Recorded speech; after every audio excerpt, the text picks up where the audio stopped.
atau pejabat yang bertugas melakukan pemungutan penerimaan negara dan melakukan pengamanan atas uang tunai yang ada di brankas bendahara penerimaan. Jadi juga dicek, dua-duanya dicek terkait dengan rekening di bendahara penerimaan maupun secara tunai. Ya, sebetulnya yang difokuskan adalah yang tunai. Kenapa? Karena bendahara penerimaan untuk beberapa satker yang kecil memang tidak ada rekeningnya. Kayak zaman dulu saya, waktu saya jadi bendahara, memang rekeningnya nggak ada gitu. Jadi fokusnya adalah yang tunai. Sedangkan kalau yang rekening pun ngeceknya gampang. Kenapa? Gampang karena biasanya tinggal kita minta ke bank, itu tinggal dicetak rekening aja udah ada gitu. Sedangkan brankas itu harus dicek dulu, bener nggak? Di catatan ada uang yang sisa, tapi di brankasnya bener ada atau tidak? Kalau nggak ada berarti di mana kan gitu. Ya, itu makanya saya bilang di sini melakukan pengamanan atas uang tunai. Ya, kalau di bank udah pasti aman, tapi kalau di brankas ya satu keamanannya tidak terjamin ketika bendaharanya tidak berintegritas. Yang kedua adalah keamanan juga tidak terjamin ketika bendahara itu lalai dalam melakukan pengamanan terhadap brankas. Maka titik berat dari pemeriksaan kas adalah di kas tunai. Ya, next hand. Ya, tujuan pemeriksaan kas selain itu adalah untuk meneliti kesesuaian antara saldo buku dengan saldo kas. Jadi antara yang ada hitam di atas putih dengan realnya, ya, baik dalam tunai maupun dalam bank. Next.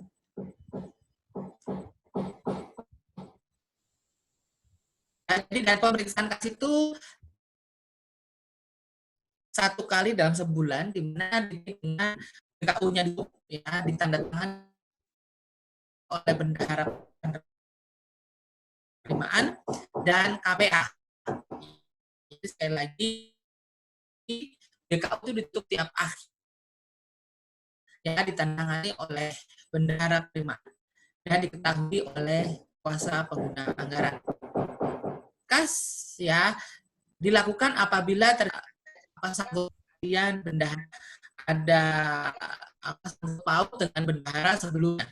Ya, jadi sebelum bendahara lama itu meninggalkan tugasnya karena mutasi, karena misalnya tugas belajar yang lebih dari beberapa bulan, lebih dari 3 internal, pengawas internal maupun eksternal. Ya, jadi kalau sudah lagi maka itu pengen tahu benar nih bendahara lakukan pengelolaan atas penerimaan negara. Next. Nah, ini bentuk berita acara pemeriksaan kas bendahara penerimaan. Nah, nanti bisa kita lihat. Yang pasti kalau namanya berita acara itu harus ada menyatakan kapan kegiatan terjadi. Makanya dipanggilkan pada hari ini. Hari apa? Tanggal itu ditulis dalam bentuk huruf. Misalnya sekarang tanggal berapa? 12 ya, DA spasi BELAS 12, bukan dalam bentuk K. Ya, begitu juga bulan ya, bulan Mei tahun 2020 juga dalam bentuk huruf. Ini yang disampaikan oleh bendahara ataupun pegawai negeri pada umumnya ketika membuat acara tanggal, bulan, dan tahunnya diisi dengan angka. Harusnya kalau namanya berita acara diisi dengan huruf. Laku kuasa pengguna anggaran telah melakukan pemeriksaan bendahara penerimaan dengan nomor ya. Kalau ada rekeningnya ditulis nomor rekeningnya berapa ya. Kalau nggak ada ya berarti pemeriksaan kas bendahara udah selesai dengan posisi kan gitu. Kalau cuma nggak pakai rekening agak lebih gampang ya, karena ya cuma satu tempat gitu ya. Nah, hasil pemeriksaan pembukuan bendahara, saldo kas bendahara penerimaan kita lihat dari berdasarkan pada buku pembantu yang tunai berapa, yang bank itu berapa. Harus kalau di akhir harusnya 0 ya, 0 negara. Ya. Kemudian saldo kas tersebut terdiri dari, ya itu berarti saldo BP pihak ketiga pajak. Harusnya A dan B itu sinkron, sama ya, karena kan rumus BKU kemarin gimana rumus BKU siapa ini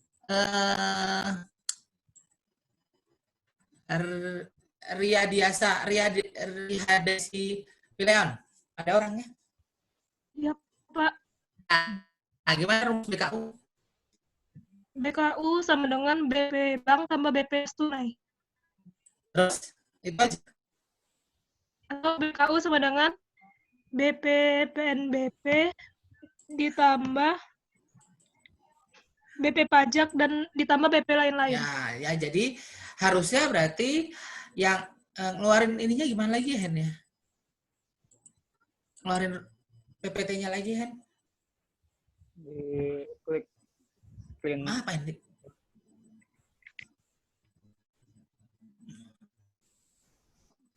Ini. Oh ya, udah. Ya, jadi harusnya yang A dan B itu balance. Ya, sama. Ya, karena rumusnya sama.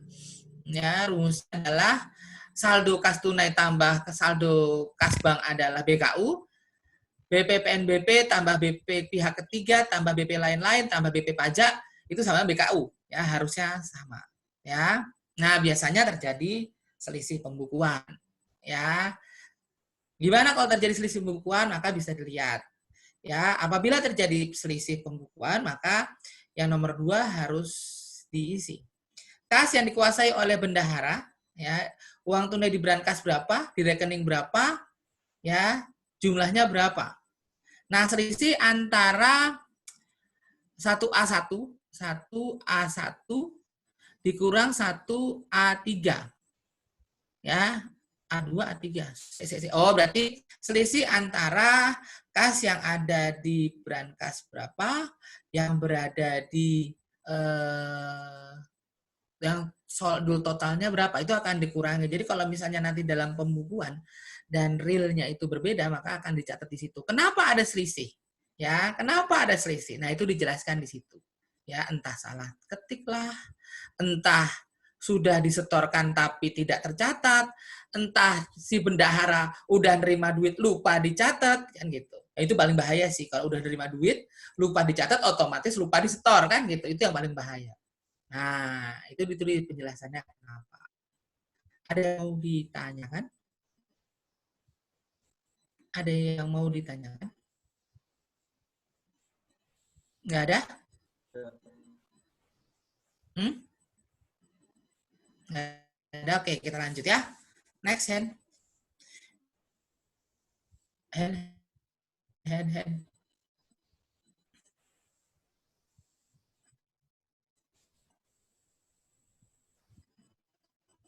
Oke. Nah, kalau ini apabila ada penggantian bendahara, ya, modelnya sama, tinggal dilihat aja, ya. Oke, next.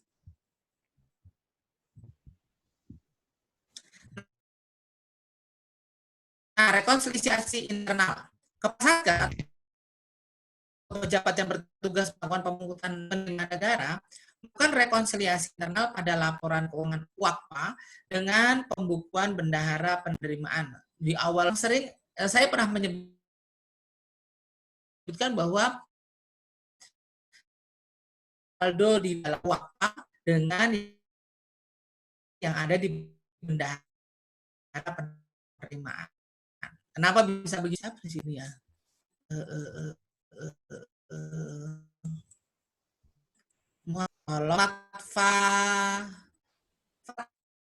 Manfaat di sini kan lengkap. Ada.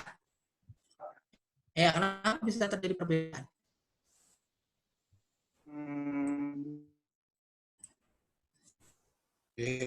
Kata, nah. Bisa bantu? Ada misalnya tuh, Fat? Iya, Pak. Jawab lah.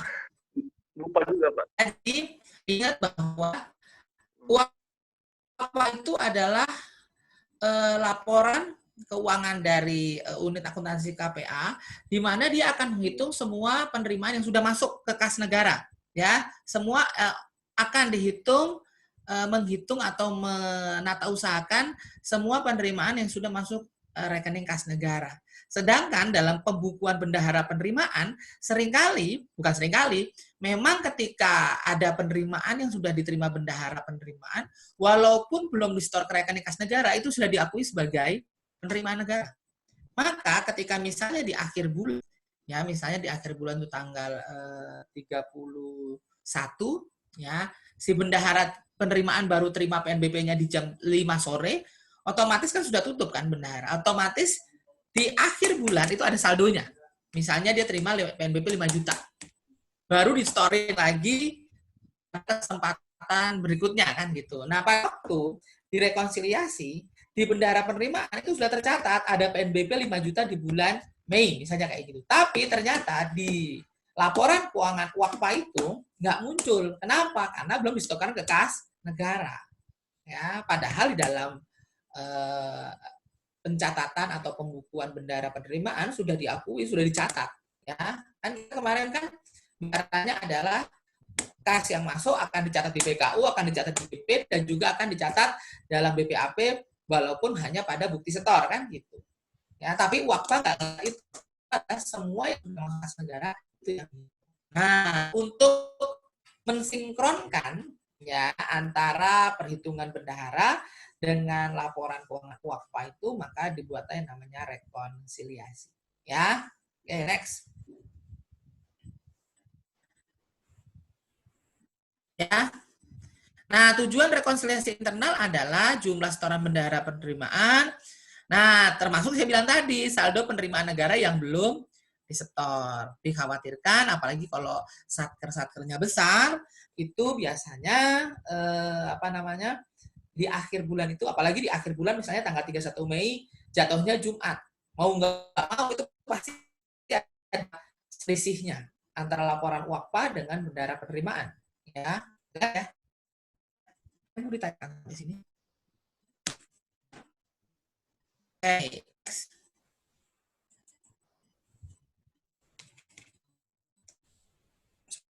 Saya mau foto ini dulu buat laporan.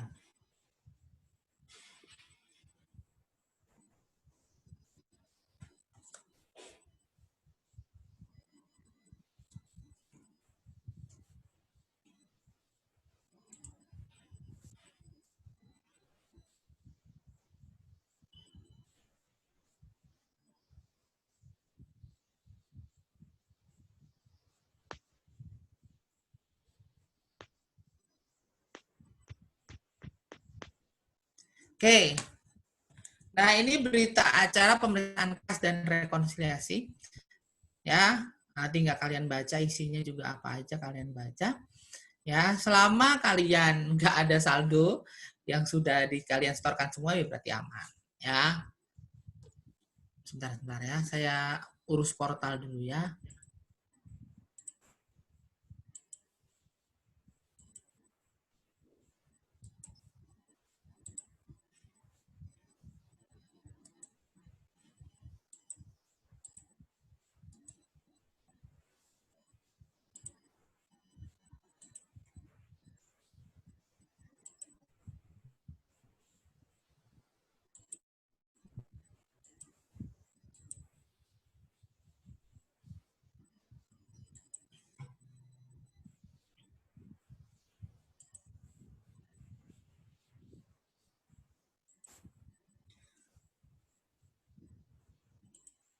Oke, sekarang kita masuk ke LPJ Bendahara Penerimaan.